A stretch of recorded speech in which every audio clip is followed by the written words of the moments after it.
നമസ്കാരം. 2021 ഡിസംബർ 31 ചെയ്യേണ്ട ചില കാര്യങ്ങളെ പറ്റിയാണ് ഇവിടെ സംസാരിക്കാൻ പോകുന്നത്. ആദ്യമായിട്ട് നമ്മൾ ഇൻകം ടാക്സ് റിട്ടേണെ പറ്റി പറയാം.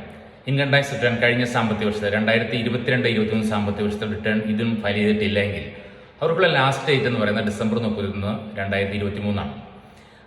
അവർക്ക് 5 ലക്ഷം താഴെയാണ് ഇൻകമെങ്കിൽ 1000 രൂപ ലേറ്റ് ഫീസ് അടച്ചു. 5 ലക്ഷത്തിന് മേളിലാണ് ഇൻകം ഉണ്ടെങ്കിൽ 5000 ലേറ്റ് ഫീസ് അടച്ചും ഇപ്പോഴും ഫയൽ ചെയ്യാവുന്നതാണ്. അതുപോലെ ചില കേസുകളിൽ നമ്മൾ നേരത്തെ റിട്ടേൺ ഫയൽ ചെയ്തു, പക്ഷേ അതിൽ ചില മിസ്റ്റേക്കുകളോ ചില ഇൻകം കാണിച്ചിട്ടില്ല. അങ്ങനെയുള്ള കേസുകളിൽ നമുക്ക് ഇപ്പോൾ അത് കാണിച്ചിട്ട് റിവൈസ് റിട്ടേൺ ഫയൽ ചെയ്യാം. അതിനും ലാസ്റ്റ് ഡേറ്റ് ഇതാണ്. അതിനുശേഷം നമ്മൾ അപ്ഡേറ്റഡ് റിട്ടേൺ മാത്രമേ ഫയൽ ചെയ്യാൻ പറ്റുള്ളൂ, ITRU. അതിനുശേഷം നമ്മൾ ഈ സാധാരണ റിട്ടേൺ ഫയൽ ചെയ്യാൻ പറ്റില്ല. ചില കേസുകളിൽ റിട്ടേൺ ആൾക്കാർ ഫയൽ ചെയ്യാറില്ല, കാരണം ടാക്സ് ഇൻകം താഴെയാണ്. എങ്കിൽ പോലും അവർക്ക് പല കേസുകളിലും ടാക്സ് പിടിച്ചിട്ടുണ്ടാവും. ബാങ്ക് ഇൻട്രസ്റ്റിനൊക്കെ TDS പിടിച്ചിട്ടുണ്ടാവും. അത് form number 15G or 15H ഒന്നും അവർ കൊടുത്തിട്ടുണ്ടാവില്ല. അങ്ങനെയുള്ള കേസുകളിൽ അവർ ലോഗിൻ ചെയ്ത് കയറി നോക്കിക്കഴിഞ്ഞാൽ തന്നെ അറിയാൻ പറ്റും എത്ര എമൗണ്ട് TDS കിടപ്പുണ്ടെന്നുള്ളത്. അവർക്ക് ടാക്സ് ഇൻകം താഴെയാണെങ്കിൽ അത് ഫുൾ റീഫണ്ട് കിട്ടും.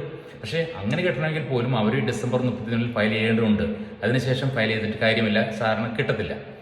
അതിനുശേഷം ITRUവിൽ നമുക്ക് ഒട്ടും റീഫണ്ട് ക്ലെയിം ചെയ്യാൻ പറ്റത്തില്ല. അതാണ് കാര്യം.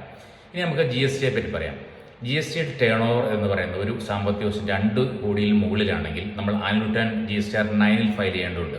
അതുപോലെ 5 കോടിയിൽ കൂടുതലുണ്ടെങ്കിൽ GSTR 9 തന്നെ GSTR 9C കൂടെ ഫയൽ ചെയ്യണം. അത് റിക്കൺസിലേഷൻ സ്റ്റേറ്റ്മെന്റ് ആണ്, അതുകൂടെ ഫയൽ ചെയ്യേണ്ടതുണ്ട്. പിന്നെ പല കേസുകളിലും നമ്മൾ ഇൻകം ടാക്സ് റിട്ടേൺ ഫയൽ ചെയ്യുന്ന ടേൺ ഓവർ ഒന്നായിരിക്കും, GST റിട്ടേണിൽ വേറൊരു ടേൺ ഓവർ ആയിരിക്കും. ഇങ്ങനെ വരുമ്പോൾ നമ്മൾ ഇൻകം ടാക്സിൽ നിന്നും അതുപോലെ തന്നെ GST ഓഫീസുകളിൽ നിന്നും നോട്ടീസുകൾ വരും, നിങ്ങൾ ടേൺ ഓവർ മിസ്മാച്ചാണ്, എന്താണ് അതിന് കാരണമെന്ന് ചോദിച്ച്. അങ്ങനെയുള്ള കേസുകളിൽ പോലും നമ്മൾ GSTR 9 ആനുവൽ റിട്ടേൺ തന്നെ ഫയൽ ചെയ്തിട്ട് എന്തെങ്കിലും മിസ്റ്റേക്ക് ഉണ്ടെങ്കിൽ കറക്റ്റ് ചെയ്യാൻ പറ്റുന്നുണ്ട്.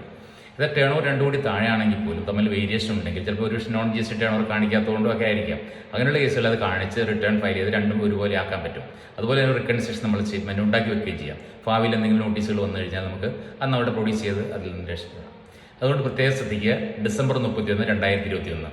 നന്ദി.